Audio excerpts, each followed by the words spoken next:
Hi, I'm Stella O'Malley, a psychotherapist in Ireland. And I'm Sasha Ayad, an adolescent therapist in the United States.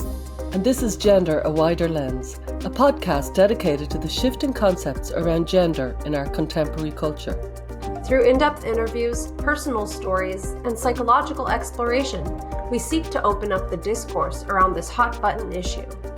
Join us as we look at gender from a wider lens. Hey, Stella. How's it going, Sasha? It's going well. This was a very intense episode, I think.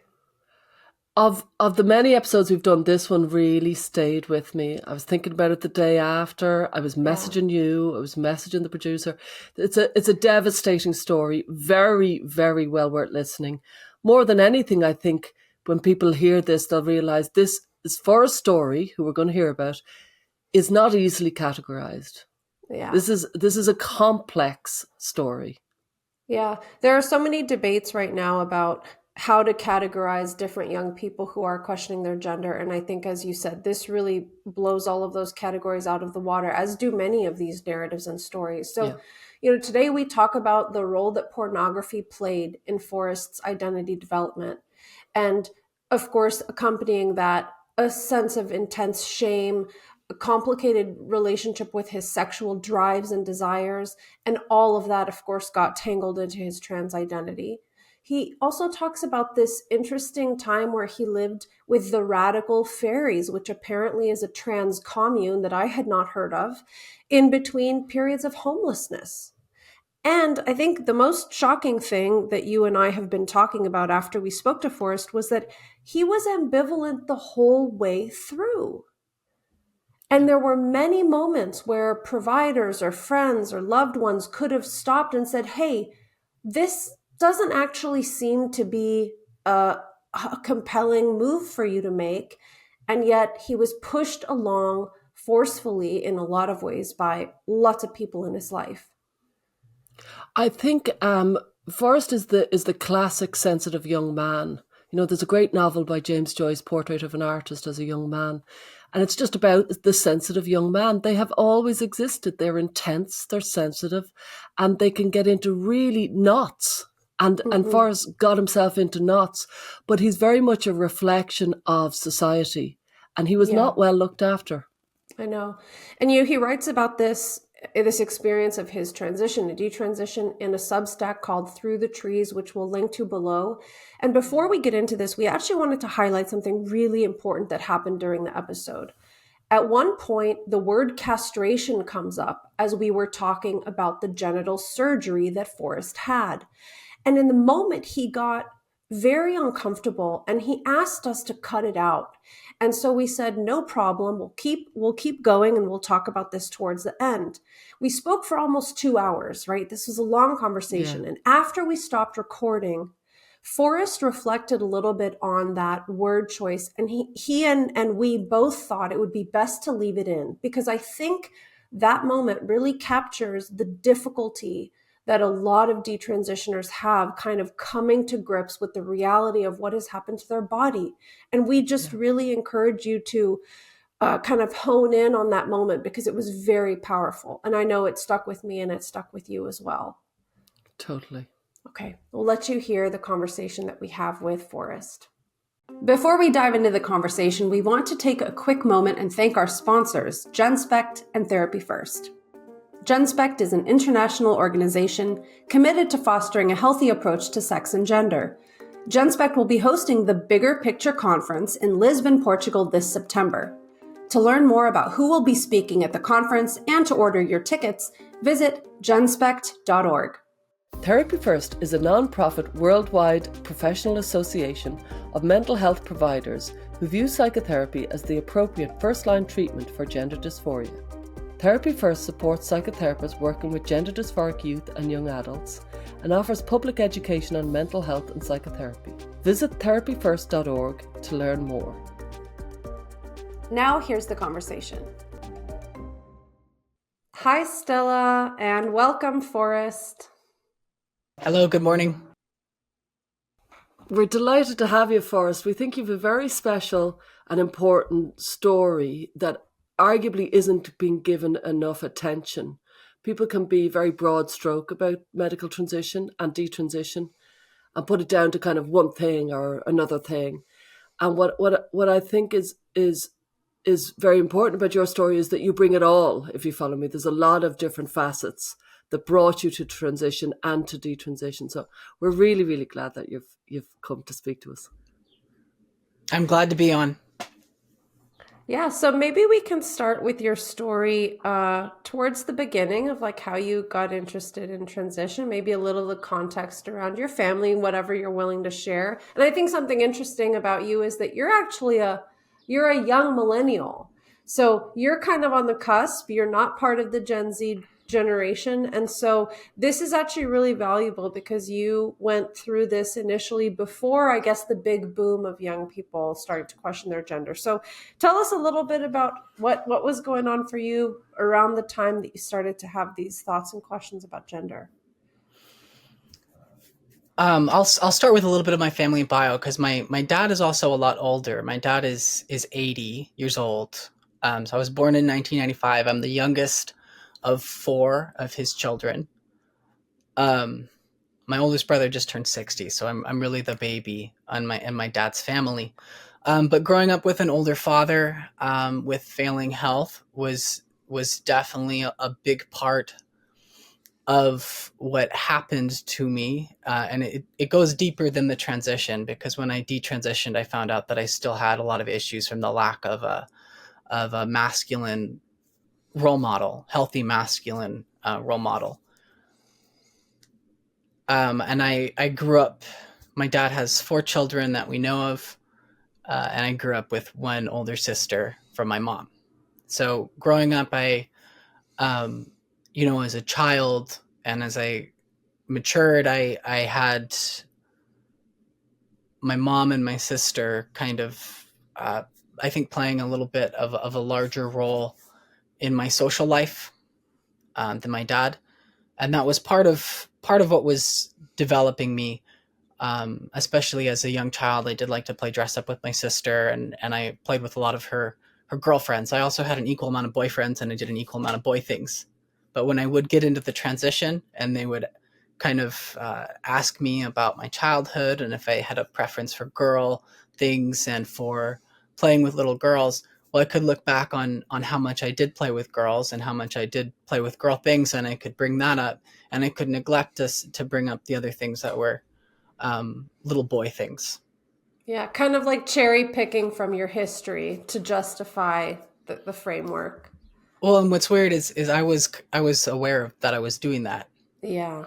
but I was also being instructed to do that. I had one meeting at a gender clinic, and it was like one meeting, and I remember the wording was coming from somebody who was an older transgender female, telling me Mm-hmm. we don't believe in gatekeeping here, but there are certain things that you're going to have to say, like child Oh, I persistent, see. and then naming the different items and saying, is there anything like that?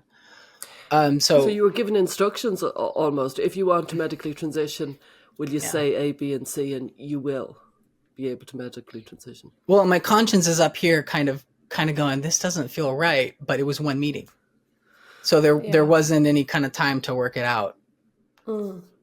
So then bridge the gap. We're talking about your childhood and having a real strong connection with mom and sister. Dad was sick, so you didn't have this capable, strong, masculine role model per se. And keep going. Tell us more. The gap in between there, the more I look back as I started to detransition, was in pornography, and that is not exactly a static relationship either, because it started when I was on the eve of puberty. I think it was probably between the ages of 9 to 12, maybe 10. And it started out with erotic cartoons. So it didn't start out as pornography. I don't think I wouldn't have been drawn to that. I wasn't drawn to pornography. It started out with erotic cartoons. And so it started out pretty innocent. And it would be a while before I developed shame about it. But the erotic cartoons were still, I think from where I started, it didn't start from any sort of fetish or theme. It was just kind of an interest. But the way that the internet works is it's kind of like there's niches and it gets into algorithms. And so the things that I started looking at originally led to a sort of general theme of female domination and degrading men. And as that got stronger, other themes got tied into it, and one of them was cross-dressing. And then I began to cross-dress secretly at the age of 12. Mm-hmm.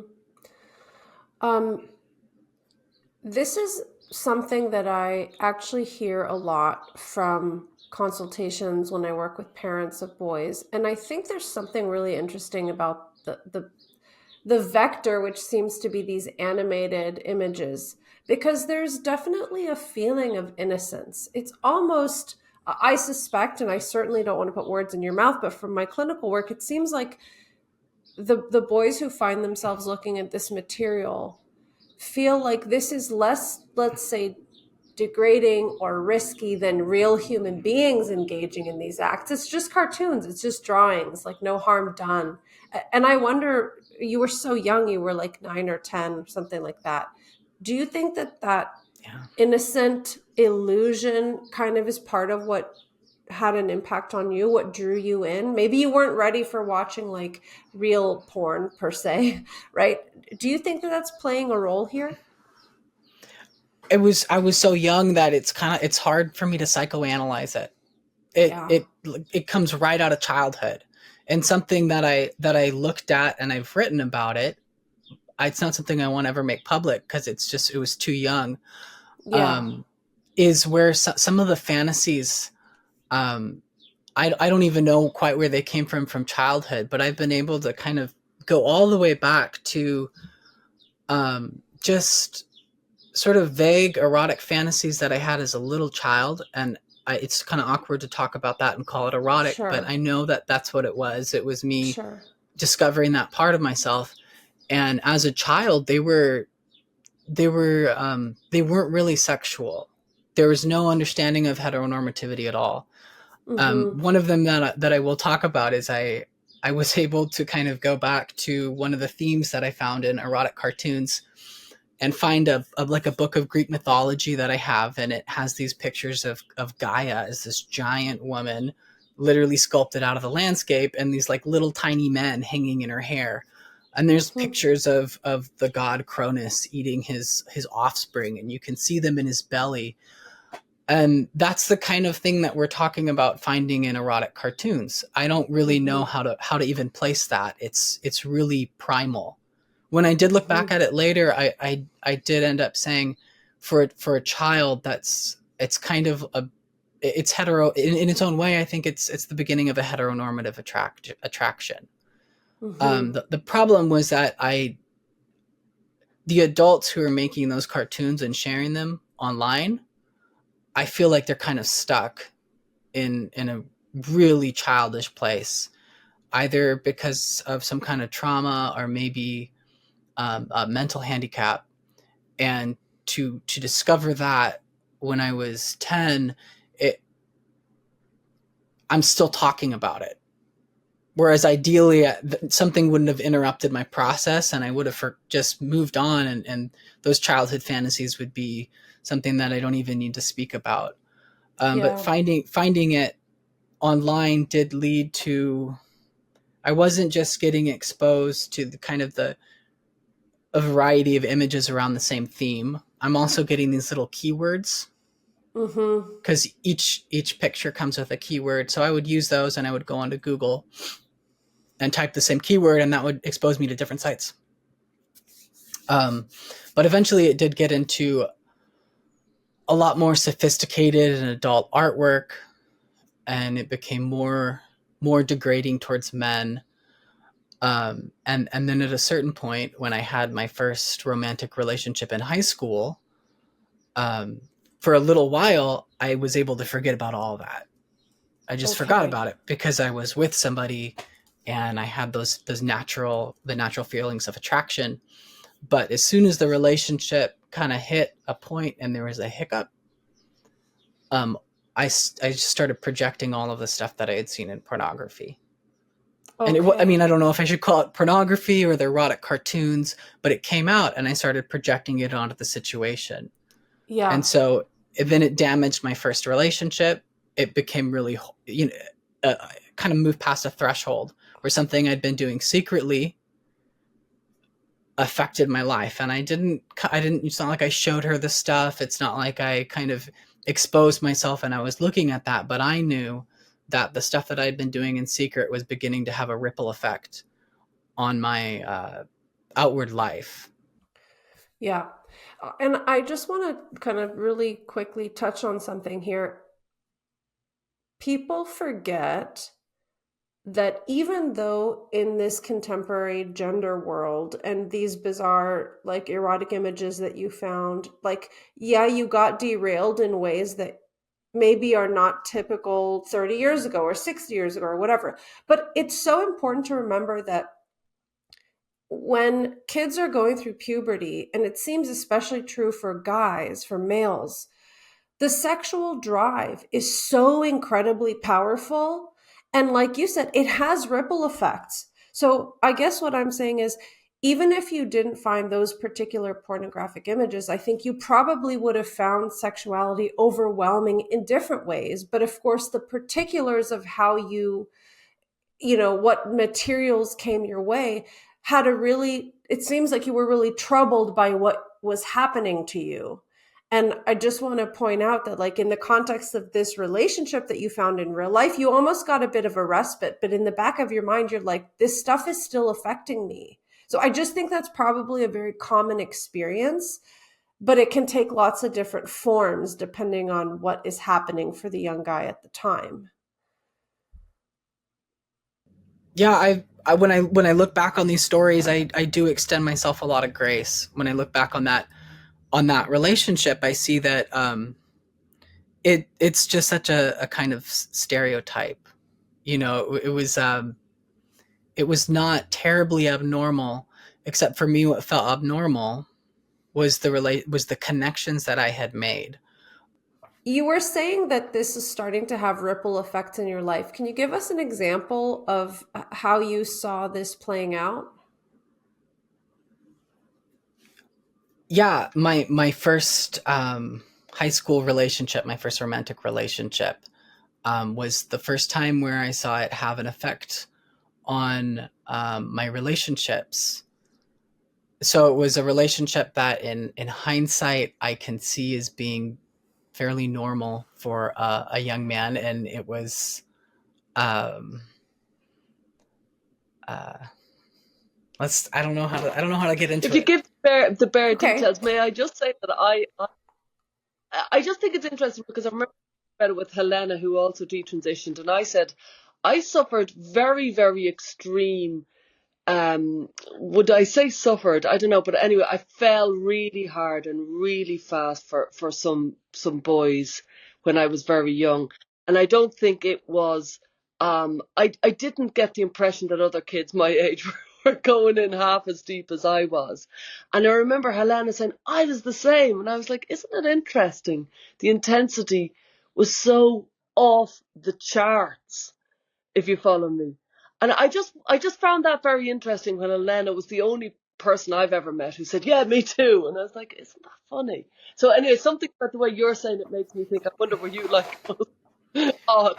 Well, my intensity, it was like an intense regret. Uh, So it wasn't positive. It wasn't like I fell madly in love with her. It was that she had pursued me, and I took the relationship for granted until suddenly she had become very popular, and was having experiences without me and not inviting me along, and I got envious and jealous. They were really ugly emotions, and I started to, like, I would demand time with her, that we talk, and then I wouldn't have yeah, anything to say, and it was very frustrating for her. yeah, So one of the things that I remember is we had a routine of walking to the bus station together, and there was one day where she was like on her phone with her sister, and I was like following behind her with my bike. And I remember her telling her sister, like, just like, someone is following me, like I was a total stranger. And that, I Mm. heard that, and it just, you know, it hurt so much. I felt like like a stalker. That was kind of a big thing in my age, as that language was used. Yeah, In yes. hindsight, I can look back on it and go, that's not terribly abnormal for young people. And with that attachment style, it's kind of like an anxious attachment style that also comes from what I saw between my mom and my dad. So, Okay. you know, that is not something I can totally blame on pornography, but what I can blame on pornography is the level of like how troubled I was by the relationship. Because one of the things that I was observing in the way that I would then become very apologetic, and I felt like I wanted to just fall on my knees and beg for forgiveness. And that was stuff that I'd seen in some of the like femdom erotica, was men in these positions of needing to be punished, or just in kind of supplication. And I felt like I was seeing that, or following her. I felt like I was following her like a dog. And those are things that I'd also seen in erotic art. And so when Okay. I saw that, the intensity of like, I pushed it away. And so I then like kind of quietly dumped her. I just totally iced her out, stopped responding to her messages, ignored her. And I didn't say anything really cruel, but I gave her a really mean look a year later. And I Mm. actually went back and talked to her like 10 years after the fact. And she remembered that look. So I Uh, know that it did impact her. And it took me a long time to go. I went back and talked to her, and I realized that even though it was a relationship where nothing really happened, that it had totally impacted her. And I had to look back 10 years later, realize I'm the one that dumped her. I told myself a story that I was the one being rejected, and it must have been so strange for her. yeah. And you know what's interesting too? I mean, the themes that you touched on in these pornographic images or whatever, they they offer a different lens and a different meaning to understand these actually normal, not necessarily healthy, but normal teenage Mhm. dynamic of the boy is getting Yeah. possessive, then the girl lashes out feeling overwhelmed, then he feels really guilty and ashamed.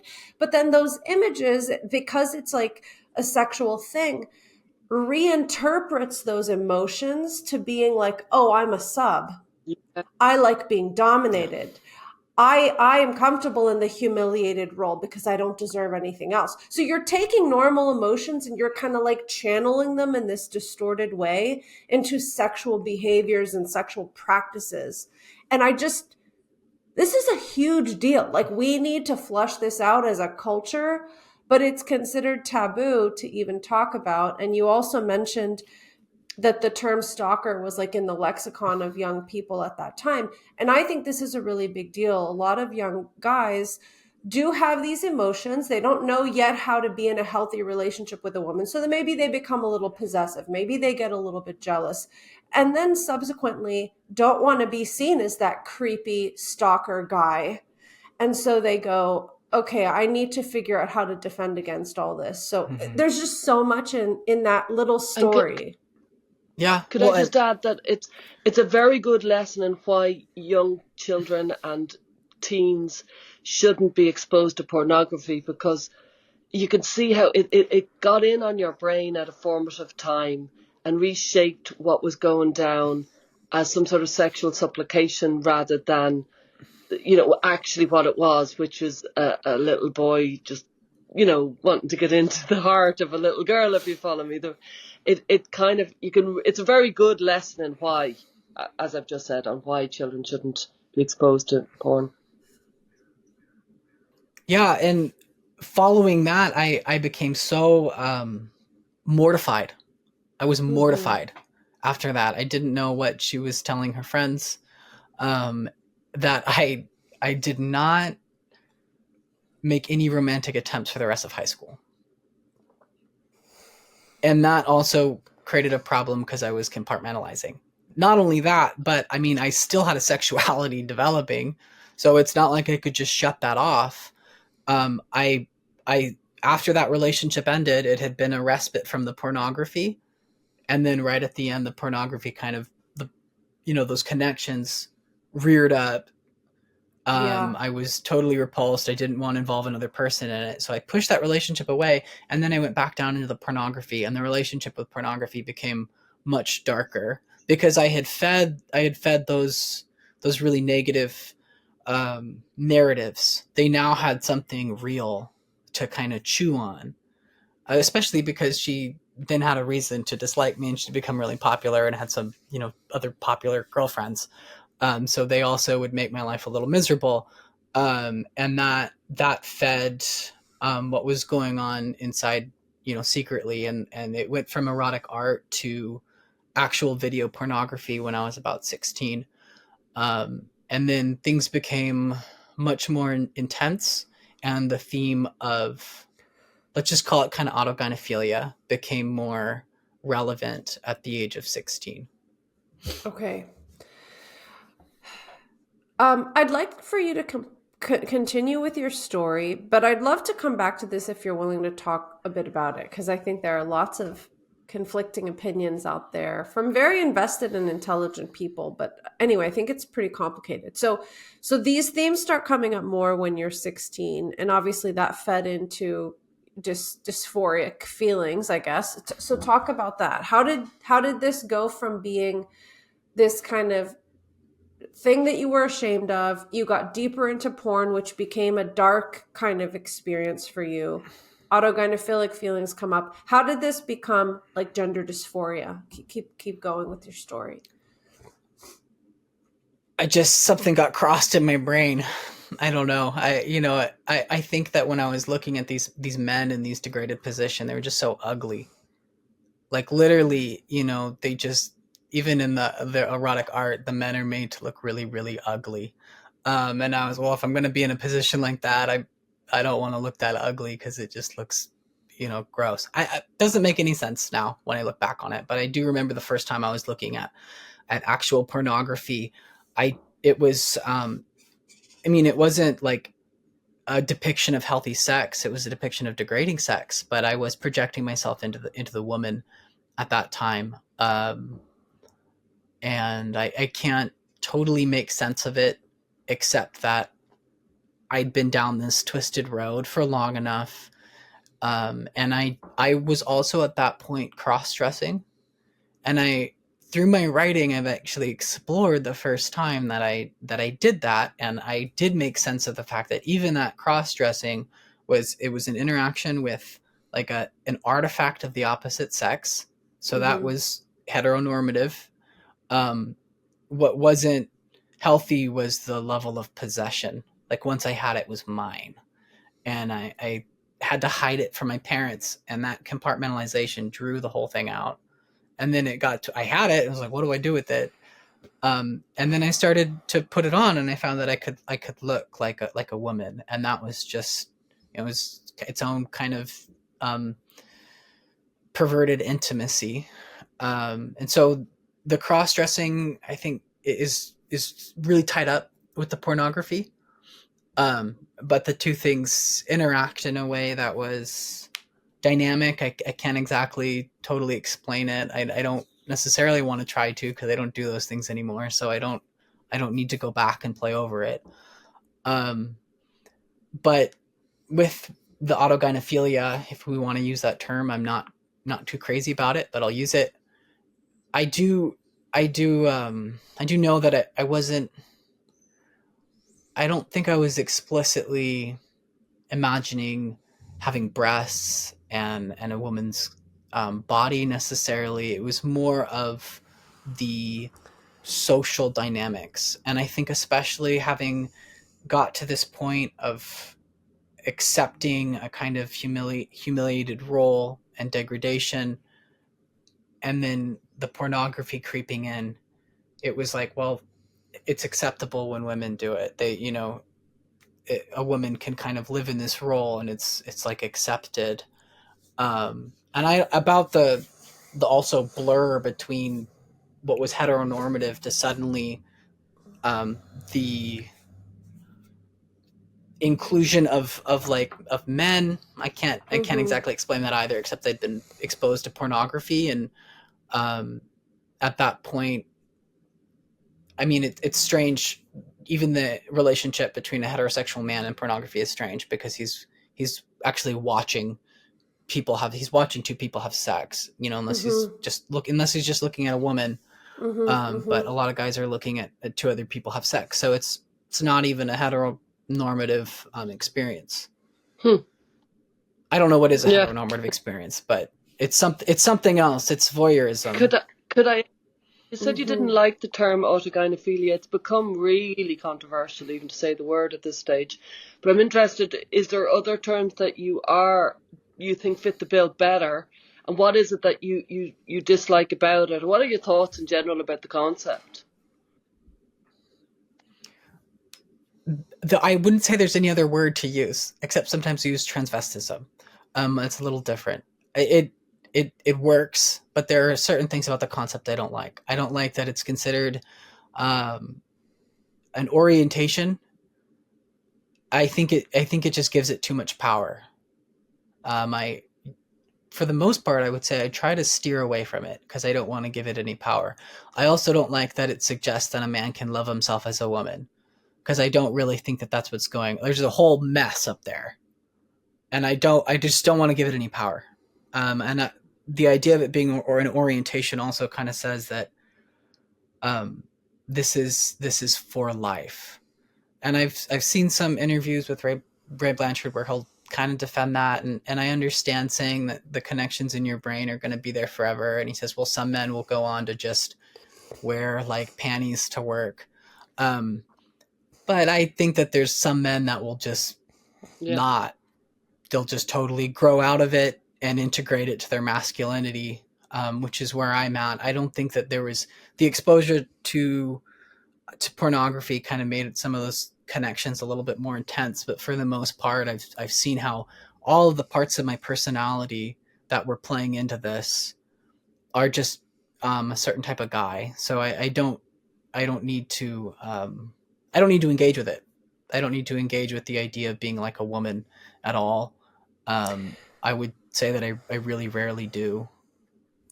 Yeah, I mean, this is such a difficult topic. And I mean, obviously, your experience of yourself is your experience of yourself, right? And that's for you to decide. You've also said a couple of times that this was more about degradation than it was about wanting to be a woman. Like, and, Mhm. and so maybe currently your understanding of this is I was so filled with shame and self disgust that I thought if I take the feminine role, I will be in, like it seems like there's something there about that. Is that accurate? Am I reading that accurately? Well, it was an escape.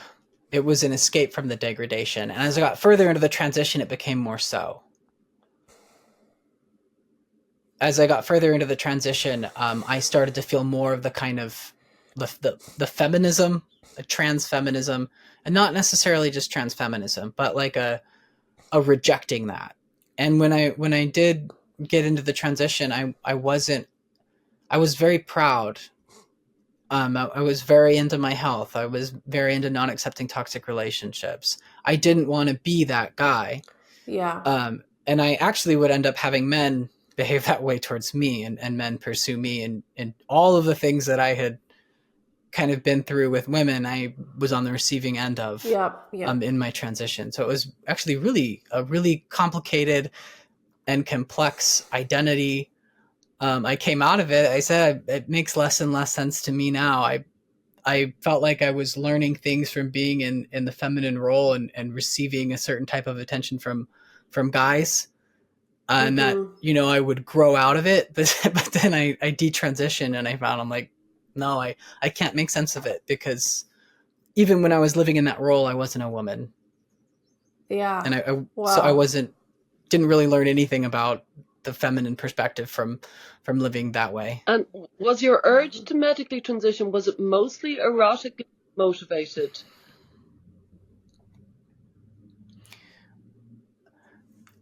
Yes, and at that point the erotic motivation was so twisted up that it was I mean, there's kind of a mask over it. I remember the first time that urge to actually medically transition came up was when I was in university, and I was in the darkest place of my life with pornography and cross-dressing. And I will make a distinction between the urge to hormonally transition and the urge to surgically Oh, transition, because Okay. earlier on in high school I had looked up pictures of sex reassignment surgery kind of out of a morbid curiosity, and when I saw the pictures I was like, I don't want that. That is not satisfying. Whatever. Can I become a woman? Mm-hmm. I'm like, no, that's not becoming a woman. And I did not have, I don't know, that there was no urge to do that to myself. And that Yeah. went through to the end of the transition. Even at the end of the transition, the hospital was beginning to talk me into a penectomy, a vulvoplasty, a vaginoplasty, just because they would call me and advertise the services, and I was in a really vulnerable place. But Jesus. by the time I was in college, the pornography had gotten really dark. It had gotten really explicit as well. There's no longer like, it was no longer primarily heteronormative. If Mm-hmm. anything, I mean, usually there's still a feminine role, even if it's just sort of in the distance, that's sort of observing the humiliation and degradation of engaging in like forced mm-hmm. bisexuality. Um, and even in presenting as a woman, as a man is engaging in homosexuality, is somehow including a woman in it, like the ghost of a woman. Hmm. So the pornography and the cross dressing had just come to this all time low in college, and part of that is I had held back from attempting any romances after what happened in high school. And I get to college, I think, okay, I'm gonna be able to go out and drink and lose my inhibitions. I'm gonna be able to make friends and meet girls. I can leave the pornography aside, and that worked for a single semester and then I did meet someone, and the same relationship dynamic that had happened in high school played out again. Except it was Mm. like, we were actually physically intimate, until, I mean, I don't know, interestingly, it came to the point where we were about to have sex that I just like broke down. I broke down and kind of curled up in a little ball, and I was on the point of crying. I was also very drunk, but it was totally just the pornography was like just in the back of my head. I had gathered around me this fear that I was never going to be able to have normal intimacy, that the only way that I was going to experience arousal was through the types of things that I've been seeing in pornography. And part of the reason, like, I mean, that was my own thing, but also in the pornography, there is sometimes explicit messages that this is ruining you as a man. This is all you're ever going to be able to get into. That's sometimes an explicit theme in this type of pornography. So it's just straight up poison. And so when I did have the beginning of a romantic experience in college, that insecurity kind of pushed its way forward. And my response, obviously, kind of, it scared her away. So she came and took all her stuff from my room the next day. And then I spiraled into drugs and alcohol, and I went back to pornography. And it reached its all time low. The year is 2015. A year prior to that is when the DSM-5 Mm. updated the language. And so that's when the national movement did come out. And I just started seeing on YouTube, what just starts popping up for me is transgender influencers. And I remember watching these like transition timeline videos where the guy who transitions at the beginning looked kind of just like me, where I was at in college. He had like, I did have a lot of facial hair. It's been removed, but I had like a permanent shadow on my face. And I have pale skin and dark hair. So I had a very coarse stubble Mm-hmm. when I was unkempt, which led to more dysphoria as I was engaging with the cross dressing. So I would see these timelines of a guy with like, 5 o'clock shadow with a bunch of bros, and he's got a red Solo cup in his hand and living this lifestyle. and these little captions appearing about how depressed he was and how he was abusing alcohol, and then that he went and found a counselor and he got prescribed hormone therapy, and then I see a photo a day. This is a specific video, but there are many videos like this. But I mean, I did see one that kind of spoke right to me where I was at. And you see a photo a day for 3 years, and at the end, he looks like a beautiful woman. His skin is like soft and glowing. He's smiling. He's got long, beautiful hair. So this is in response to the question of was it erotic? I don't know if that's erotic or not, because I had the two worlds. One was of this really degrading pornography, cross-dressing. I had actually started talking to older men at that point on Craigslist. And that was, I mean, that was erotic, but I didn't want it. It was like an unwanted erotic experience, an unwanted sex drive towards destruction. And this was sort of the other side of it. Like, or I could come out, transition publicly, not accept this humiliation, because I felt like I was pretty much stuck. I couldn't get out of that. It was an unwanted experience that I couldn't get out of. And here are these men kind of, it was like a spiritual experience, right? They're like, I found I'm a butterfly. Be true to yourself. So I thought, well, I can escape that other life.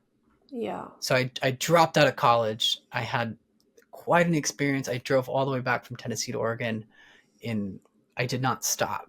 I drove through a really big storm. I ended up driving through a blizzard. And as I'm crossing over the Rockies, this story comes on NPR about a man who came out and transitioned in the workplace. And I've actually found that exact story online, and I've looked at the transcript, because his message was like, it's okay. It's going to be okay. And I remember when I heard that, I'd driven through the whole night. I'd driven through a rainstorm and tornadoes and a blizzard. And I was just in this like calm in the middle of the storm. And I heard that, and I took it to heart. And it was the closest thing to hope that I had at the time, because I had been so heavily drinking and using drugs, and getting into fights and things that I was sometimes scared of, like accidental suicide. I wasn't trying to do it, but I was afraid that I might, end up dead. So when I heard that story, I took to heart a sort of misguided faith. I mean, it was faith.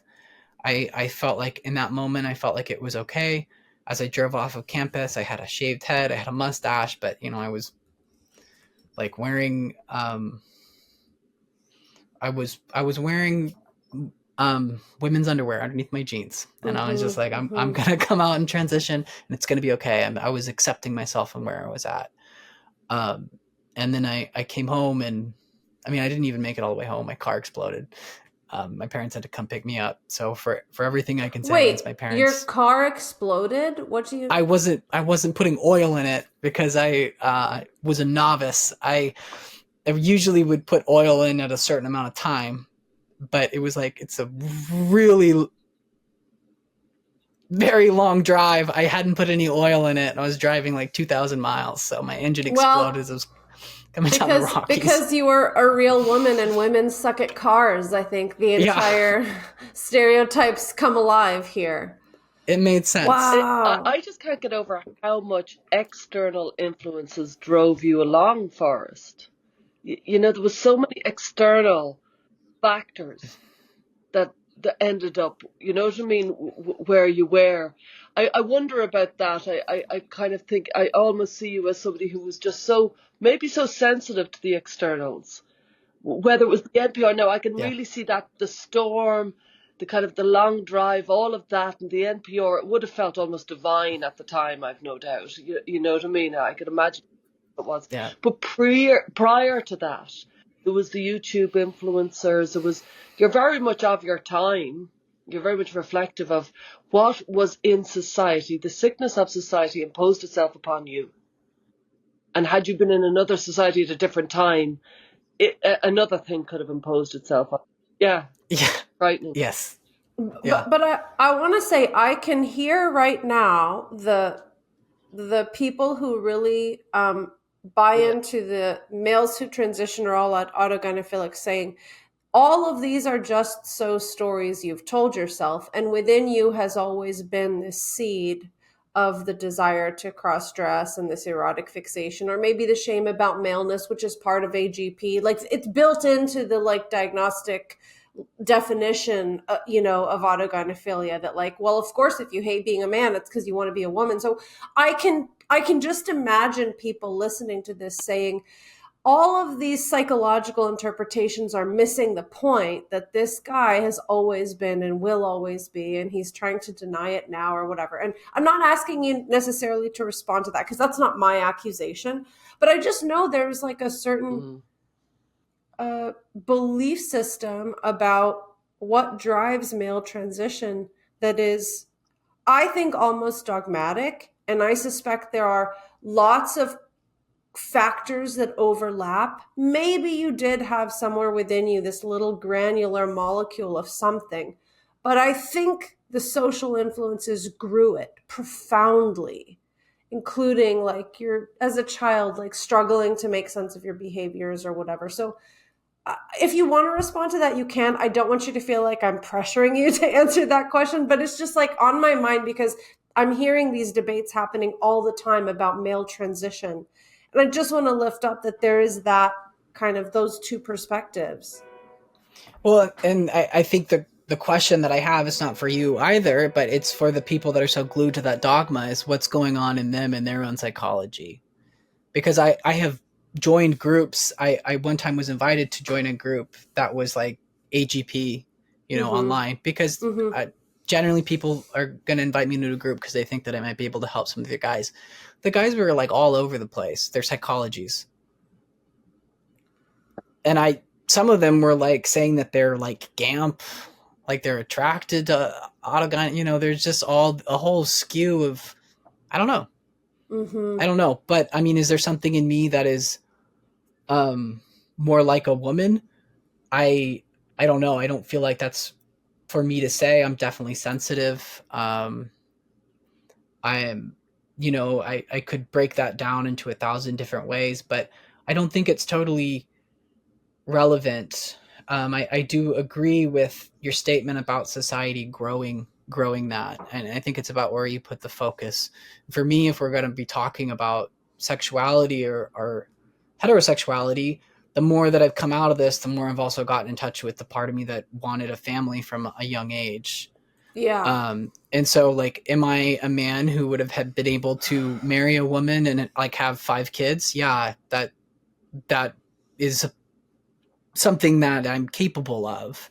And had society not thrown me in this direction, it's something that, um, there's no reason to say that that wouldn't have happened. So it's not terribly concerning to me Mm-hmm. about that idea. I don't like it. I'm just not really big into sexual identities, at all at this point And in my can I life. say that, the young man being enraptured by another thing is kind of well documented in history and even in close history. Like I come from Ireland, and a certain young man would get enraptured with the IRA and join, and it's a terrorist organization. Other young men join Al Qaeda, they join Hamas. Like for thousands of years, again and again, men have kind of, with zealotry, leapt into things. It's not necessarily a Yeah. sexual identity, but the young man and his intensity it's frightening in its own way. You know where they can end up. Yeah. That is a comparison my dad made to me at one point when I came back in my transition. Is he compared me to a terrorist, and he is ex army. He was a Green Beret. He was in special forces, and his father was in special forces. So my family actually has a military history that goes back. Um, my dad was like the fourth of his name since the Civil War. Wow. So I have a Wow. history of intensity, Mm-hmm. and Mm-hmm. zealotry. Mm-hmm. And I know I have in a way, related to my father, because I know when he enlisted to serve in Vietnam, he really believed that he was fighting communism, and he was really idealistic about fighting for democracy.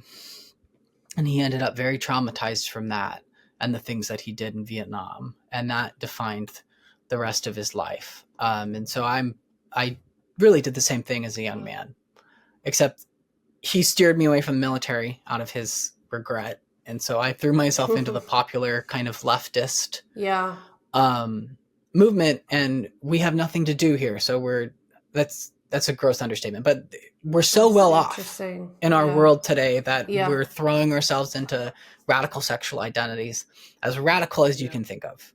And that's happened at other points in human history as well.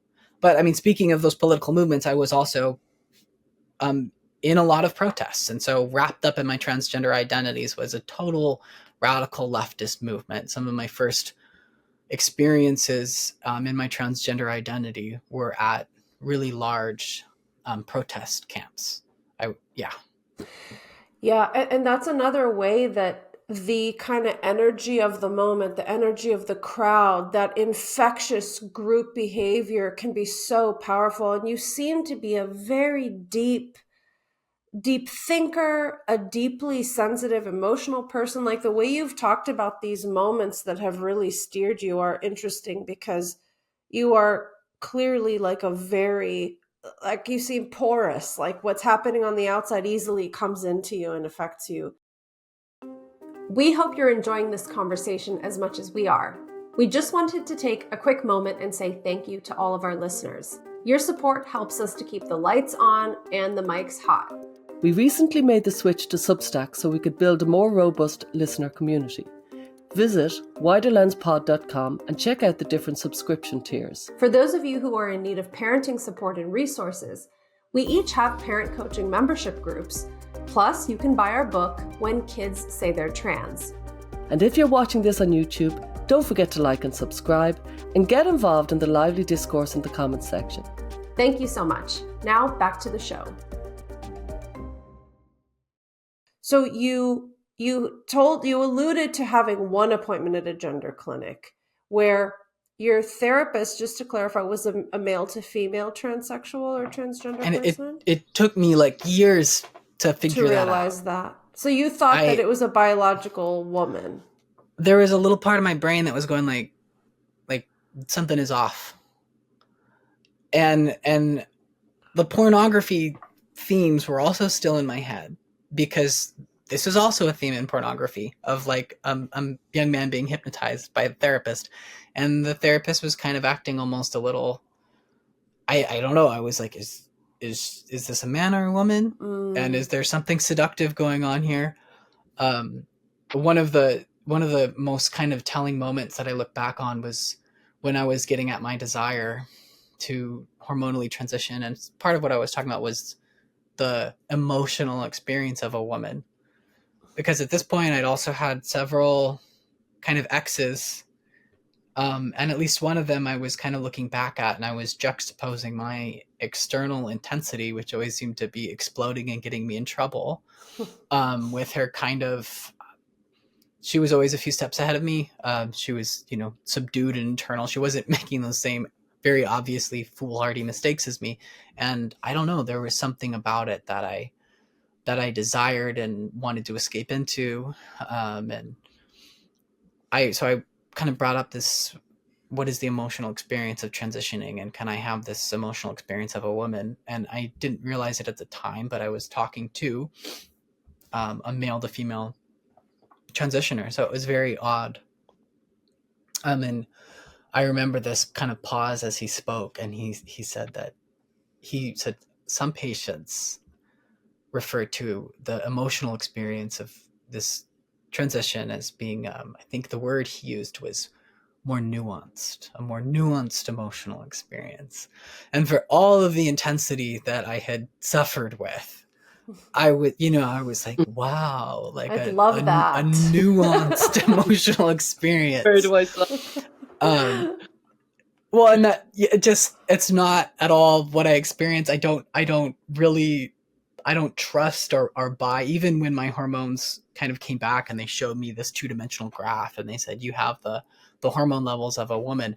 I don't look at that and buy into that was the emotional experience or the hormonal experience of a woman at all, because it was it it's was the manipulated. it's the experience of a man on Chemical.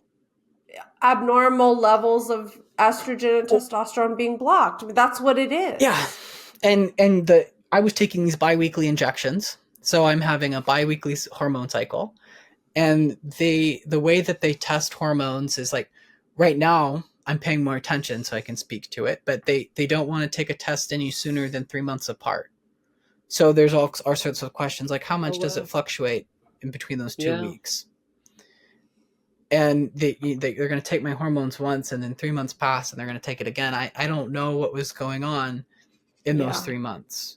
And once they stabilize, they want to do every 6 months. So I cannot speak to what the whole hormonal experience was. I agree. My own experiences of hormones as a woman, they've been so powerful in my life that I just think we really underestimate the power of chemical hormones, because I know my own personality is so shaped by hormones. Mine too. And I didn't realize this until I got older and I started really thinking about it. And it is remarkable. I mean, and I think society has tried to downplay this because historically men have used the argument, well, women are hormonal because of their periods, so you can't trust them to make decisions or whatever. And so obviously as a reaction to that, we've tried to dismiss. But at the end of the day, once I was honest with myself and like tracked my experience, I am a very different person at different periods of the month, throughout that cycle. So to put a male on these hormones, I can only imagine like what that does to your mood. Is there anything else you want to say about that before we kind of talk a little bit about when surgery was brought up for you? But anything else about the hormones and the mood and the psychology? I mean, I have been thinking about this a lot, and I realized I was thinking I'm talking to two women, and I feel like women go through a lot more hormonal changes than men. So you guys or you ladies are more like aware of this You than I guys. am, or at least I get it.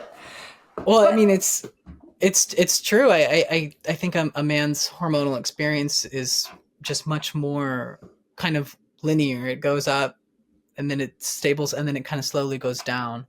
My hormonal experience, it kind of frightens me, what the long term effects are going to be, just because it's been crazy. It's just been so erratic, and I'm saying it makes less sense as I get away from it.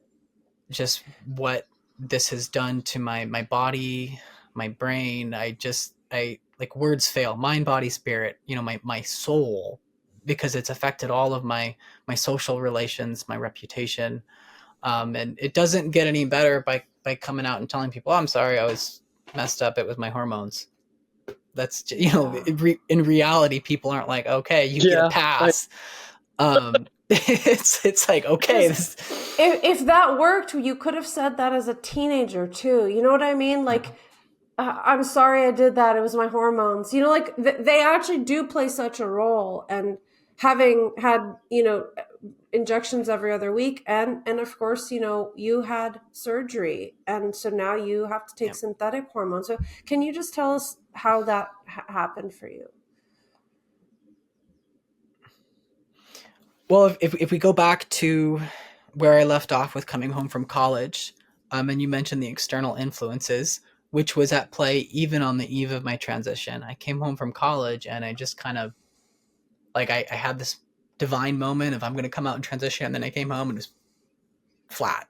I was not making any progress at all on that. I wasn't acting. A couple of other kids had dropped out, and they'd also had experiences with party drugs, with um, promiscuity in queer and BDSM scenes. And I ended up with those two, using alcohol heavily, having another pretty distorted romantic relationship with the friend of that ex from high school, the best friend of that ex from high Mm, school, not compatible at all.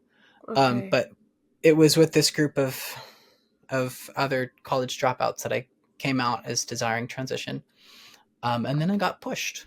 I got pushed into it, because one of the other young man had such kind of issues, including, I don't know, jealousy or envy, actually picked me up physically after a night of drinking, put me into a car and drove me to a psych ward, told them that I was transgender and trying to kill myself, and then came back and outed me to everybody in my family and my social circles. So in the end, I had been on the verge, and then I got pushed right into it.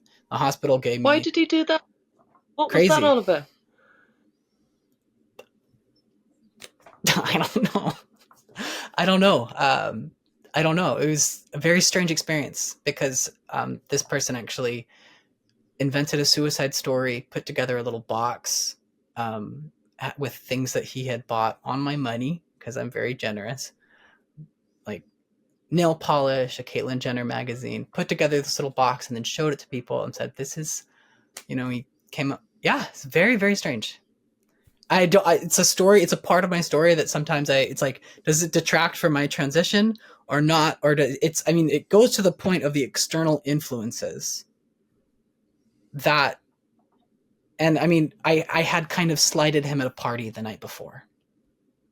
Wow. There are some remarkably bizarre psychological quirks to be the most mild way of putting it, in a lot of individuals who get wrapped up in these spaces. So that's very All of them. strange. That's because this is somebody who's wrapped up also in pornography. For him, it was homosexuality, but also pornography and BDSM. And so I had fallen in with other high school dropouts that were wrapped up in BDSM, pornography, and the psychological quirks, to put it mildly. Okay.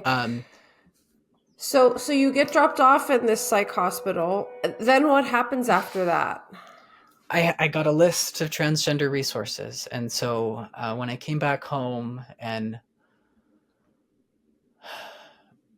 was dealing with the fallout of just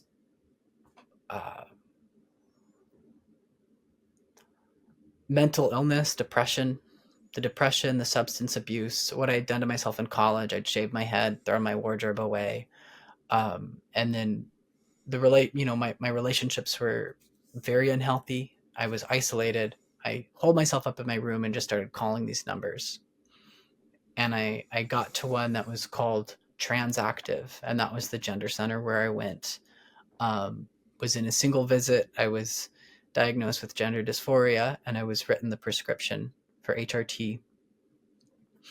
And I started the cross-sex hormones on New Year's Eve of 2015.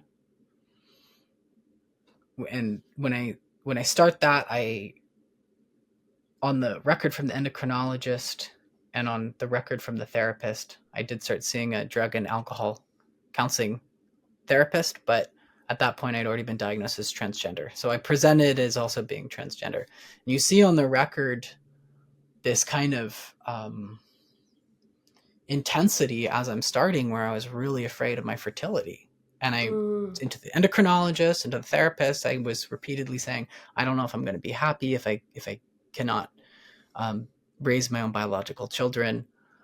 And on the other hand, there was still, I couldn't shake the fetish pornography, the desire to escape it, the fantasy that I'm beginning to build about what is actually possible with HRT. I thought that I could, if I began soon enough, I could still kind of get a feminine body and hips, because my bones weren't totally fully developed. And I started onto this journey. When I look back, I do begin to wonder about when the hormonal, emotional effects of HRT started.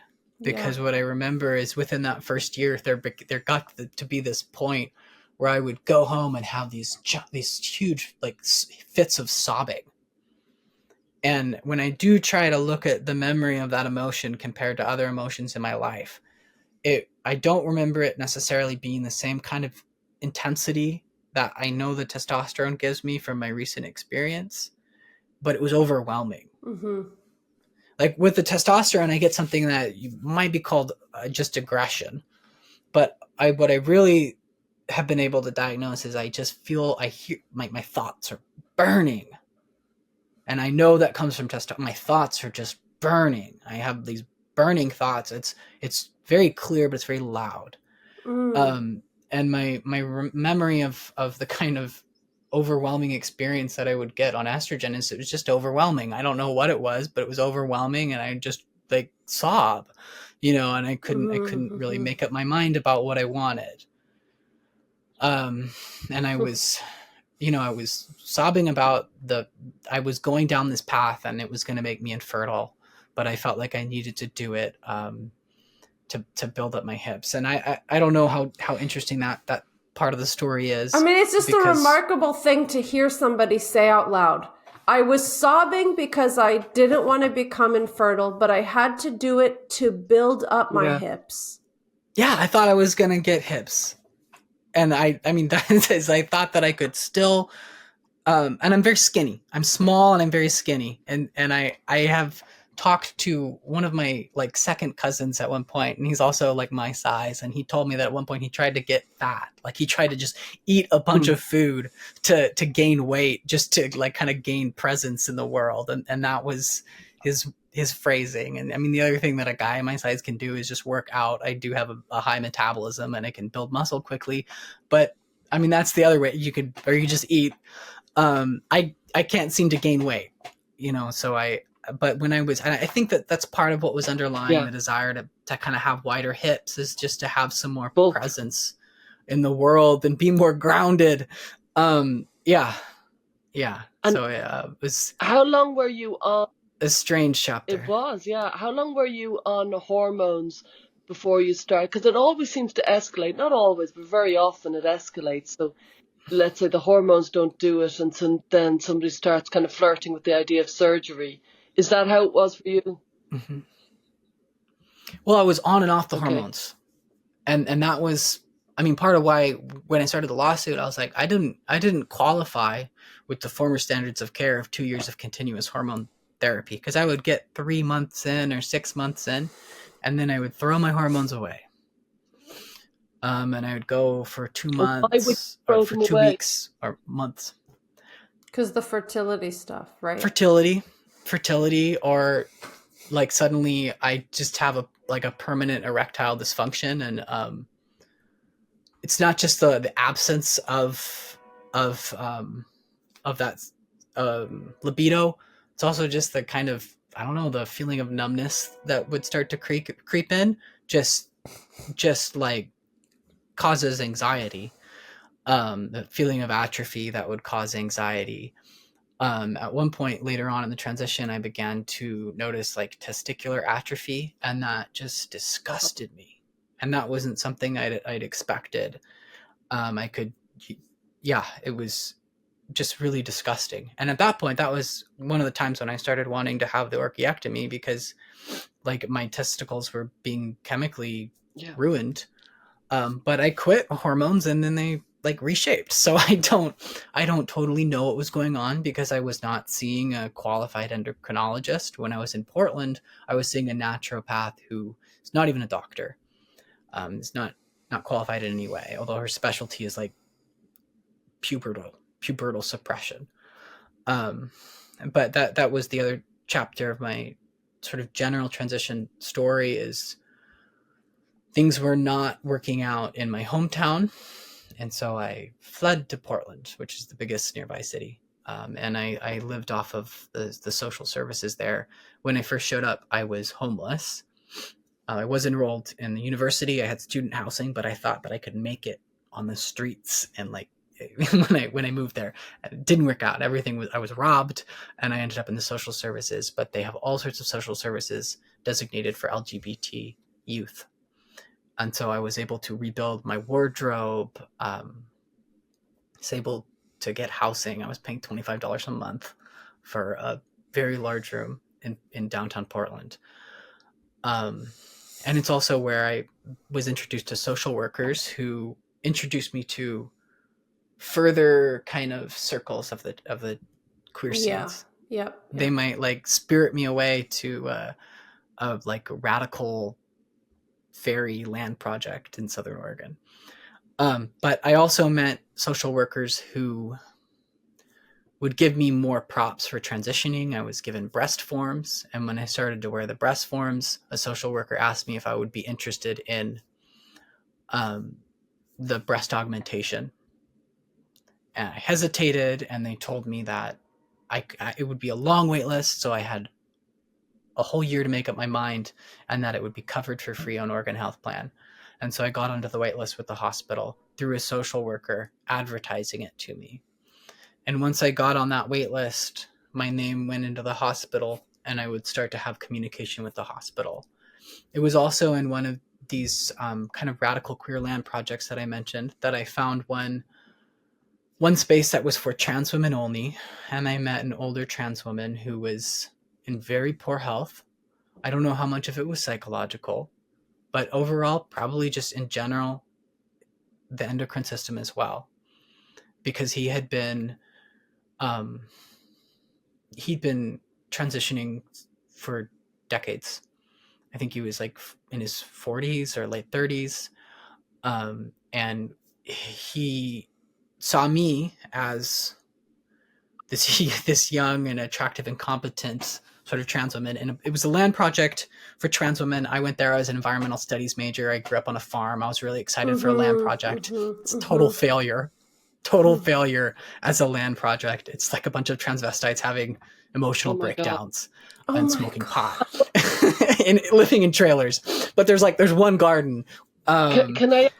So what age were you? Was this kind of all homeless kind of initiatives or LGBT homeless adjacent type initiatives that were going on here? Yeah, I mean, I believe I was 22.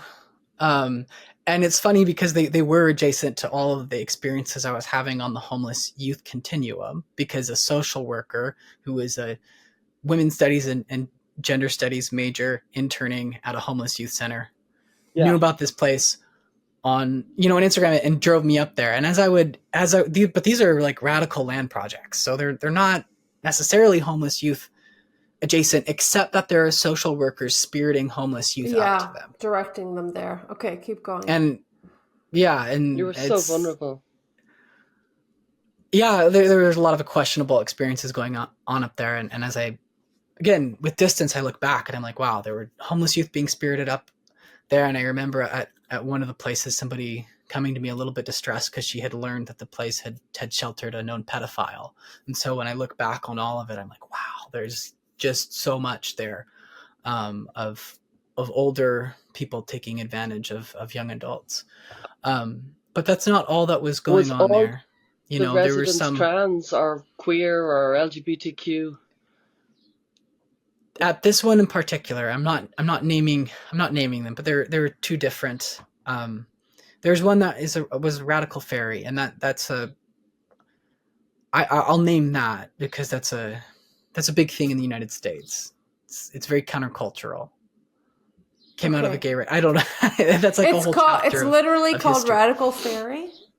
Yeah, the Radical Fairies. Okay. And that was originally for gay men in like the 60s. They bought land. It was during the AIDS epidemic, and they acquired land because there were a lot of gay men that were sick and needed a place even to be buried. And so it was something that started as a gay men's movement, and then over the years it's been kind of hijacked by social justice causes. Yeah. But then I was staying in a camp outside of that camp that was just for trans women.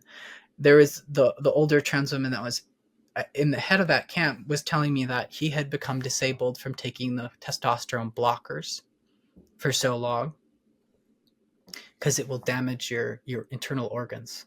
Yeah. And so he was like telling me to get the orchiectomy now, like when you're young, because you can have the orchiectomy and you will not have to take the testosterone blockers. All you have to take is the estrogen. And he was working on homeopathic HRT, like the mint and things that will boost your estrogen. And I remember him telling me, like, you are my guinea pigs. So he's having, and that was told to me, I guess, in confidence. And I was like, wow, this is a radical project. But that's where the idea came from. that I ended up, it's not like he was going to actually, you know, perform a surgery on me. But he did put that idea in my head. And it was when I was in this kind of radical, this bizarre contradictory scene of like radical queer, earthy people that are into naturopathic stuff and earth and buildings, but at the same time they're taking these pharmaceuticals. That's where I got the idea that an orchiectomy would allow me to sort of more naturally feminize, but it grossed me out. None of them were healthy. They were all unhealthy, and I could sense that, and it made me feel a little bit repulsed. So did just the idea of castration. It's not a word that I like to say. Mm-hmm. And I think that says a lot about it in general. It's, I don't know, we might want to cut that out. I don't like to be heard saying it. I'll start over. That's interesting, because it to me, this kind of lifts up how you're obviously traumatized by what you've been through. You're still trying to sort this out, and even uttering the word is too much. I get it. And it's amazing that, like, something that comes up sometimes in my work too is like there are young people who can't even talk about the procedures, the organs they're thinking of removing, the medical kind of details of it, but they're willing to do it. It's like, wow, something's wrong here. If you can't talk about something, you're probably not ready to do that thing, you know? Well, that's what the whole bottom surgery and top surgery does conveniently. Yeah. And I didn't, even the way that they refer to, when I came back from that camp, and I the idea was put in my head that there's a naturopathic way to do this. I mean, I was just disturbed by the pharmaceuticals. Yeah. And so I came back and I literally found a naturopath. Yeah. And I look at when I went through a lawsuit eventually. It didn't succeed, except that I got out of it unscathed. But I did a discovery, and so I saw all the documents, and I see the form that I turned in. And it's telling, and it's also just like, oh my gosh, because although I was 22 years old, this form is like, it looks like a really disturbed 12-year-old wrote it. There's little pictures drawn on it, and the language is really cutesy, and my handwriting has gotten worse since college. I know the reason I was using that language and doing the emojis is like, that's how the place that I had just been, everybody was using this bizarre puerile language. Wow. And drawing little. And so I came in and I filled out this form, and the form is also kind of bizarrely, like, what organs do you have? You know, and do you have problems with any of these organs? And testicles are referred to as like testes, and or like testes, ovaries, and just gonads. So there's this whole bizarre sort of grab bag of organs, and even the stuff that I wrote on it was really telling. I said that I wrote like the orchiectomy it had been brought up to me. Even the word orchiectomy is like, you're beating around the bush with that. I mean, I know it's technically medical stuff, but even that I didn't like saying. It just grossed me out. Even the young men that I knew who had it, there was something about them kind of icky. Like one of them smelled like pee all the time. Oh.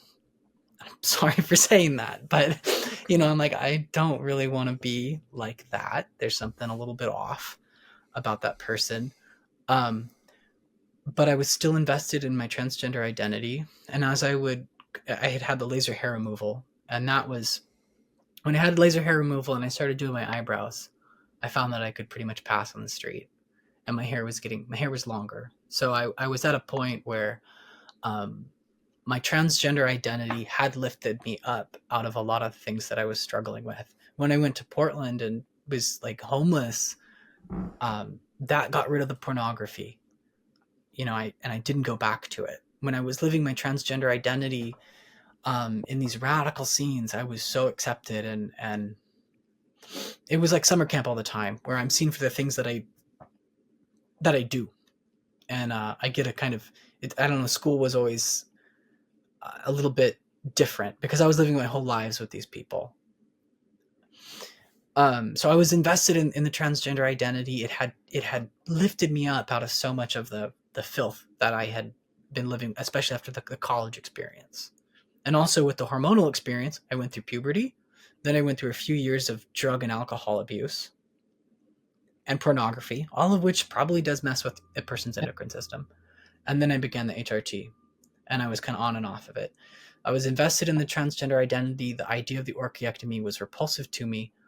So I wrote, still thinking about the orchiectomy, but I wrote in the why I was there, I was like, I want to talk to somebody who's more understanding than a cis MD, but that I want to get away from talking to other transgender people, peers who are going through the same thing that I'm going through. So there's a very strange note on there where I'm looking for somebody who's specialized in what I'm going through, but I was aware that the people around me were not necessarily giving me good advice. I was aware that the people around me were kind of quacks.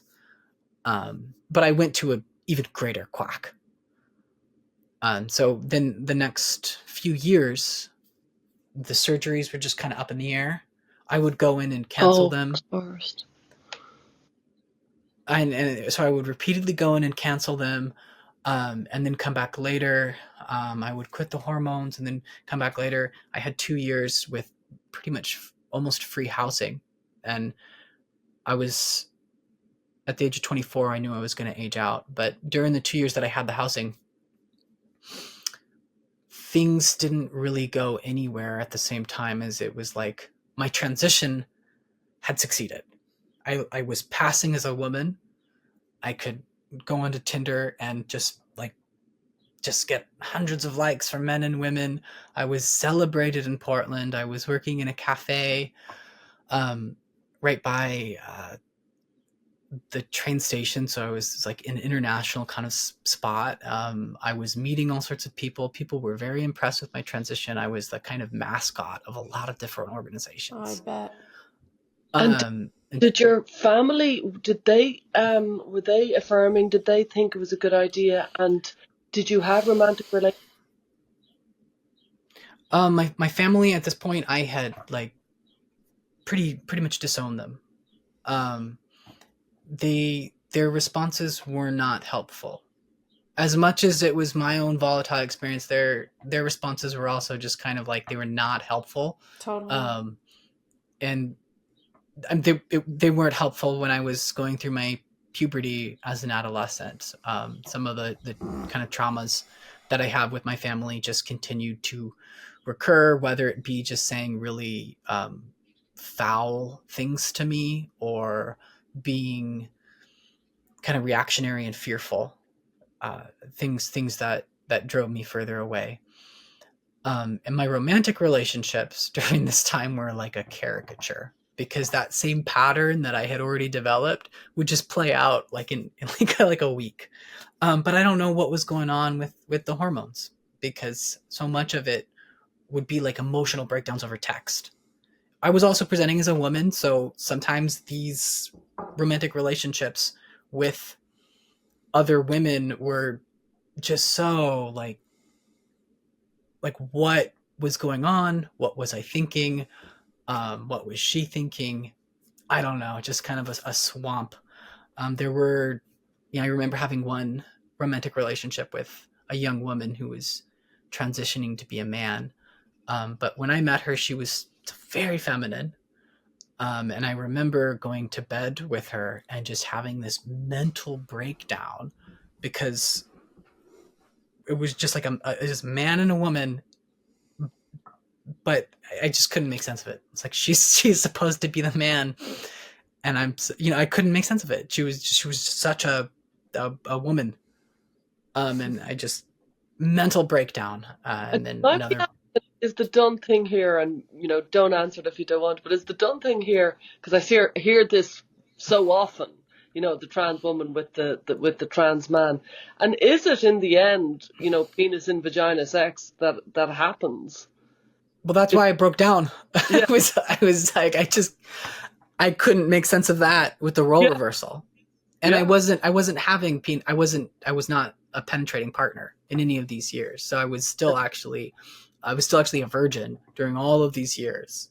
At the same time as I was having sexual experiences, they were not with my genitals.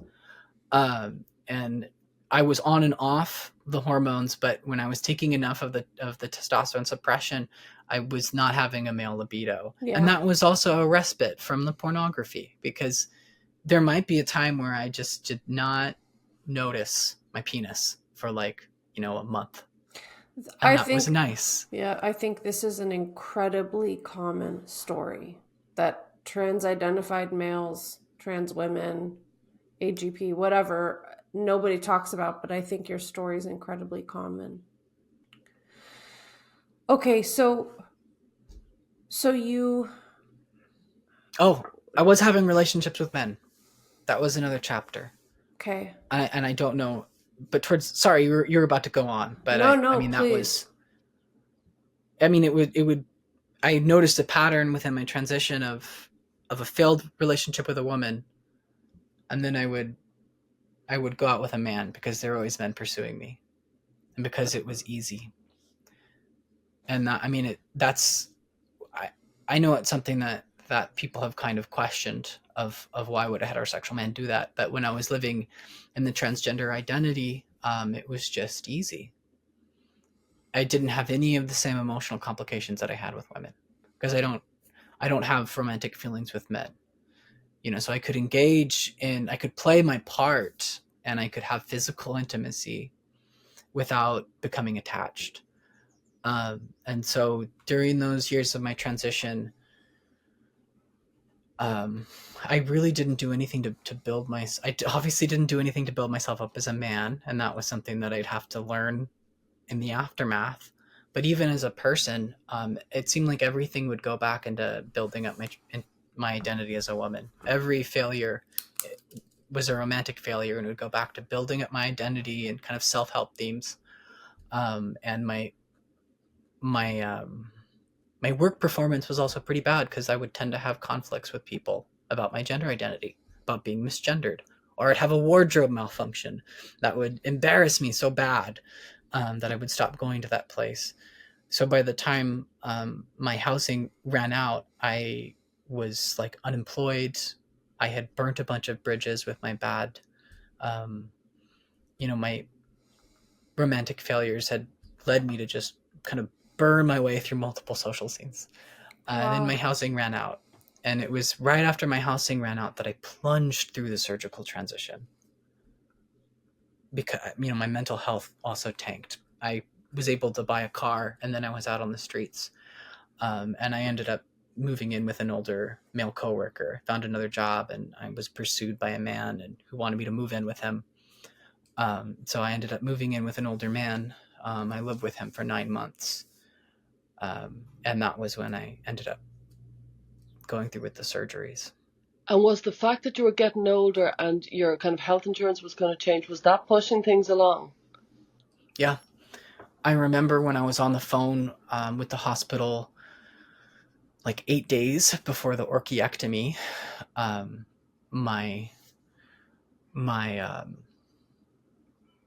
my referral letters were not accepted by insurance, so the hospital sent their own referral specialist to write my letters. And one of the things that I said to this person, I was like very emotional, and I was telling her that I was like, I'm 24 years old and I haven't accomplished anything in my life.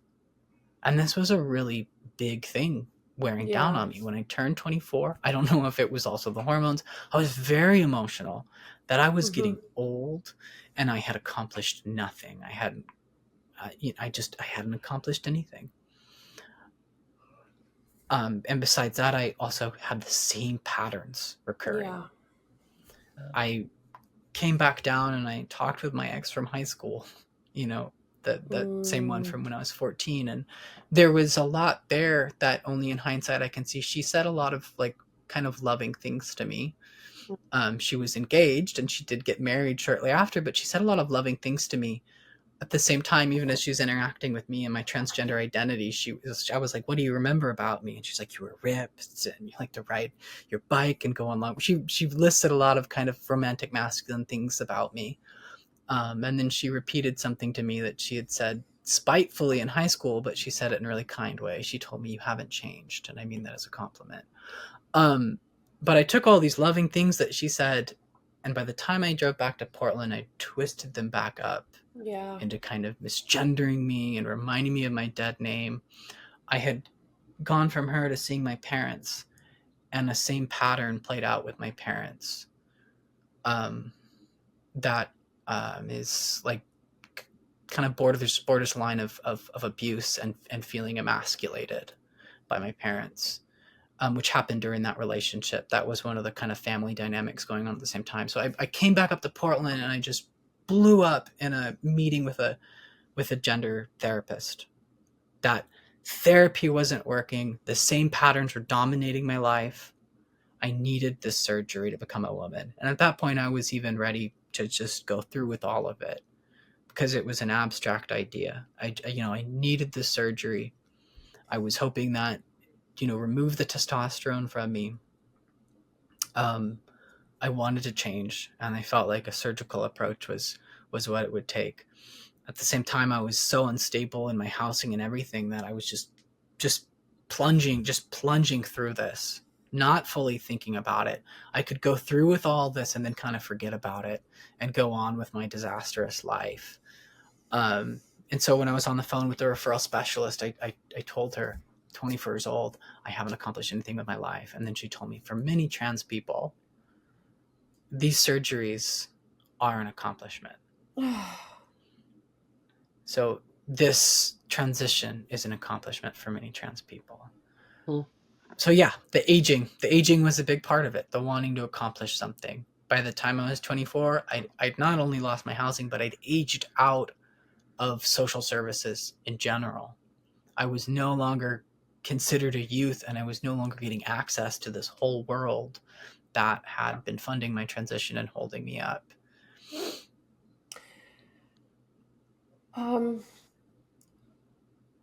When you had the surgery, because obviously you're sitting here talking to us as Forrest. Obviously you've detransitioned and returned to living as a man. What happened between surgery and now to get you to where you are? I'm sure it's a lot, but maybe just tell us what you can. I got sick with COVID, and I lost my housing, and so I had to move back in with my parents. But besides that, I think that I was already ready for the detransition. Even this with the string of surgeries, I had walked away from the breast job one time, and then as soon as I left, I got a call from his secretary just telling me that if I ever changed my mind, they would put me at the top of the list. So I came back and I went through that. But I remember right before I went in to surgery for the breast implants, I just knew I was going to regret it. Oh Did you? And I woke up. Yeah. Oh. And I was with my roommate. I was with the guy that I was staying with, and I just remember giving him this panicked look. Oh. And I mean, he was an incompetent partner. So I was. I just remember giving him this panic because I had tried. I made several kind of half attempts to detransition, but I was at that point. All of my clothes are feminine. I was living in a feminine identity. So my attempts to detransition without the language and without the support were just like, what am I doing? Yeah.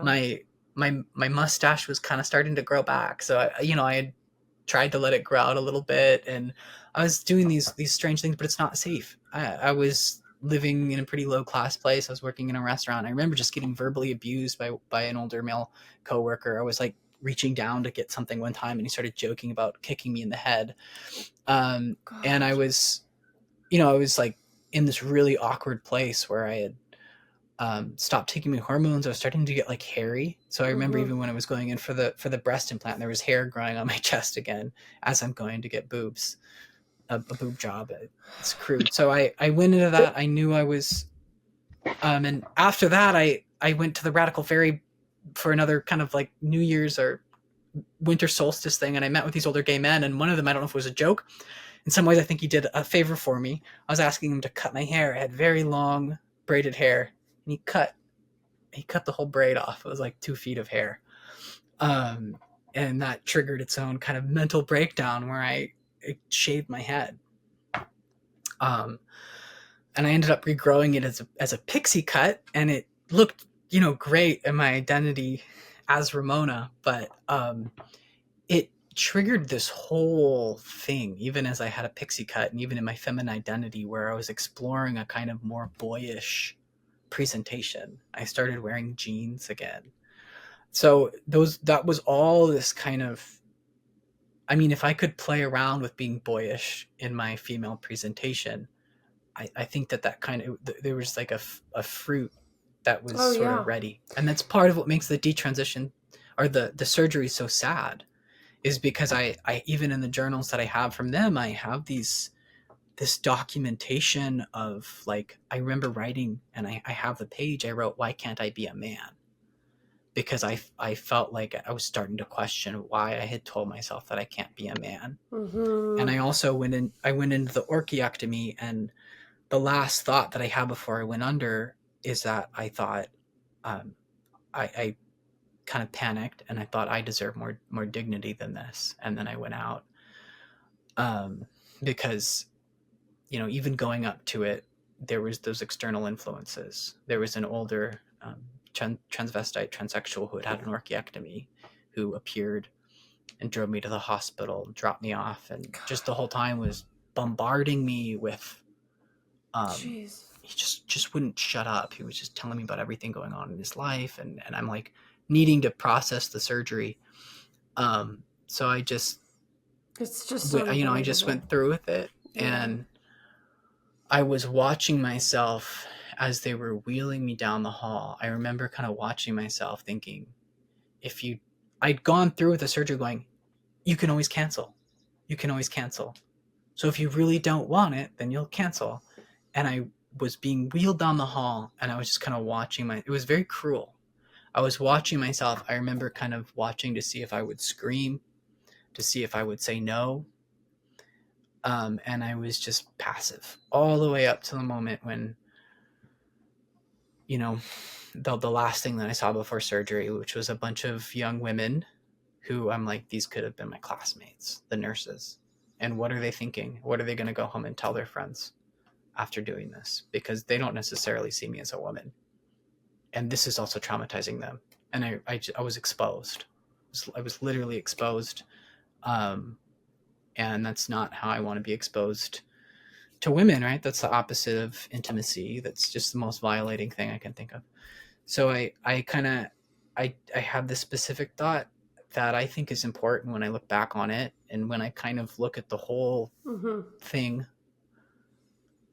The violation, I think, is just humans deserve more dignity. I don't think that a caricature of the opposite sex, I don't think that living in a caricature of the opposite sex is a dignified thing to do as a human being. It was the last thought I had before surgery. And when I woke up, I was just doped. And so I was able to just act like kind of giddy, but that didn't last very long. The regret was already there. It was suppressed. And then it kind of started bursting out within a month. I started as soon as the drugs were off, I was drinking a bottle of wine a night. And the regret came a month later, when I remembered, that I wanted kids, which is something that I had, once I moved to Portland, that was away from me. But I suddenly realized that I could have been a father, like that. Because I was 24, so I was old enough to, I'm old enough to be a dad at that point. I continued to lie to myself. I was experiencing regret, and then I was saying, but I don't regret it. Yeah. And that's something that the kind of establishment does. Yeah. I've seen OHSU, after my lawsuit, they put out a paper denying regret. And they're like, well, regret is a complicated word. Yeah, and then they try to unpack it. So I was doing that. And then after I got COVID, I was kicked out. I moved back in with my parents, and then I just unpacked it. Was there anything anybody said, or was it just being out of the environment because you were so susceptible Yeah. to. Yeah. It was just like it just fell apart. I just Yeah. kind of imagined like a poorly built machine, just falling apart. But I Well, did during that time. I was on Twitter, and so I did see that the detrans language. I started listening to your podcast, and those things kind of helped clarify. I started journaling immensely, and all of that. It also helped me move out of every other sexual identity, because I went through phases of thinking that I needed to be like a feminine man or a femboy or bisexual, and I just moved through all those pretty, like, chop chop. And I got back to work. It took me a year. My therapist kept going like, "Who is Forrest?" And I always thought that is the dumbest question. Until like a year into the detransition, where I just something dawned on me. I think I was working with plants. I have a lot of plants. I love plants. I have mini trees. I like to bike. I like to swim. There are things that I have always enjoyed since I was a child. And during the transition, I left all those things behind, even my plants. I remember abandoning a plant on somebody's doorstep like it was like a baby. wow. Not that you should do that with a baby, but I literally did that during my transition. Fun.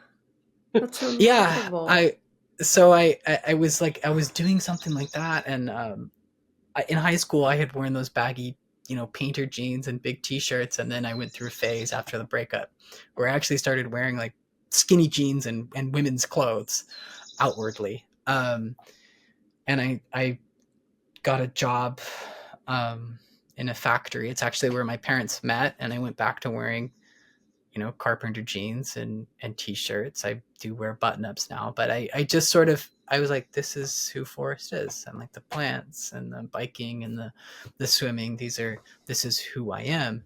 And I suddenly felt as though it's hard to put it into words, except I just felt like I was picking up where I left off at the age of 19 with the porn problem, because as soon as I started testosterone again, I was like, I had the urge to view pornography. And then as the years would go by, my detransition, I would realize that I still have the same pattern with women. I still struggle with the same things with my family. I still struggle with, things aren't going right. I might want to smoke cigarettes. If I start to drink, I might drink too much. All of those problems that I had when I was 19 are still here. And that's one of the things I say about things making less sense to me as I go on. When the more aware I become to see the same things happen again, I just kind of breaks down in my head all the narratives I tell myself. I'm like, I can't explain it. I can't explain why I do things that I really don't want to do, and that put me in a worse situation than I was before. Wow. Yeah. I mean, the word grace somehow came up earlier, and I just think you need to have a lot of grace with yourself, because really you're now actually, you've stopped distracting yourself, you've stopped escaping, you've stopped numbing yourself, and now you're back at square one, actually trying to make sense of your own patterns, actually trying to heal them little by little. There's no magic solution to fixing these patterns, but you have to stay grounded in the reality of what they are and who you are. And so you're kind of like back at square one, actually building a life now. I'm at square two. Square two. No. I like that. Square two. And it's so common in your 20s and, late teens, 20s to do this. The difference was having medical ghouls ready to offer you interventions that really weren't appropriate. You were so ambivalent all the way through. Totally. And working through those relationships, working through different things of who you are and what you want to be and all that. It's exactly what people in their 20s do time and time again. So, it's a hard story for. Before we wrap up, tell us, you've been writing a lot. What do you hope is the writing more kind of a personally therapeutic experience for you? Are you trying to share information with people? Like, what is the kind of purpose at this stage? It may evolve. What's the purpose of your Substack and your writing? That is a good question. For I think like 2 years, I wrote totally personally in my journals. So everything I wrote was by hand, and it was just totally personal and private. And then I stopped doing that as much for a number of reasons, and I started to write on Substack. Maybe the reason I do it publicly is ultimately for myself. I can't say, but I also do hope that it will help other people. There's a kind of bridge there, because when I present it, when I take the stuff that I went through and I make it presentable to the public, that's doing something for me, because that's how I want to live my life. The stuff that I was writing in my private journals, and even some of the stuff that I was talking about in therapy, I was just like, I had to vomit explicit details of things that I had seen. Yeah. And I don't ever want to expose the public to that. Yeah. And that's healing. For one thing, I think learning how to talk about some of these things without getting into detail is important, because I've certainly experienced sometimes if you get into those explicit details, sometimes it's not helpful. Sometimes it makes things worse. And that's part of the grace of language, is if you can learn a way to talk about it in a way that's universal and that doesn't spread a germ. That's how I think about some of those explicit details. It's like germs. If you can, in a way, sanitize it, at the same time leave something like a kernel of a little bit of meat in it, that does make it real and personal. I think that's really healthy and good. I think that it's something that I'm capable of. And so that's why I write. I also, one of the big experiences that I've had on the detransition has been with the parents of young men. And it's been a big maturity experience, I guess, because sometimes you need those relationships with other parents, I think, to share some grace with your own parents. Yeah. Connecting with the parents of young men, and seeing how much they care about their sons and their children. It was a life-changing experience, and it is a life-changing experience. So when I write, I know that I'm also writing for them in a way, and that's helped shape my writing. And I think probably parents of young men read my writing more than the young men themselves. But if a young man like me found what I wrote and that helped him, that would be a good thing. And so part of the Substack is also working towards a memoir, and I've established that now. When I first started working at my current job, I actually met this seasonal worker, and I had this bizarre moment where she saw me journaling, and she suddenly started coming out to me about having a daughter who was a drug addict. And when her daughter was away and suffering from drug addiction, she had read memoirs by recovered drug addicts, and she talked about how much hope that had given her. And so I made this commitment to myself that I'm going to keep doing this, what I'm doing now, and keep this job until I finish a memoir. And so I've been collecting together stories from before the transition, leading up to it, and within the transition. And then I think I'd like to have a collection of the essays that I'm writing now, because the essays are a little bit unique, breaking out of the chronology and being grounded in the present and reflecting. That's great. Yeah. I look forward to seeing it myself. Me too. I have to say, you're a very compelling and lovely person. I mean, I feel very... I'm just so present here with you. It's been remarkable to hear your story. I'm really touched that you shared it with us, and I'm just honored that we were able to talk with you. It's been really incredible. Yeah. Thank you. Thank you for having me on. Yeah, you're welcome. Forrest, it was so important. Thank you so much. Really so important to get this out. Yeah, definitely. Okay. Thanks for joining us this week on Gender, A Wider Lens. If you enjoyed the show, please rate and review us on Apple Podcasts or Spotify. And be sure to visit us on Substack by going to widerlenspod.com. There you can join our listener community, access bonus content and resources, plus learn about additional ways to support the show. Our discussions are for educational purposes and are not intended as a substitute for mental health services.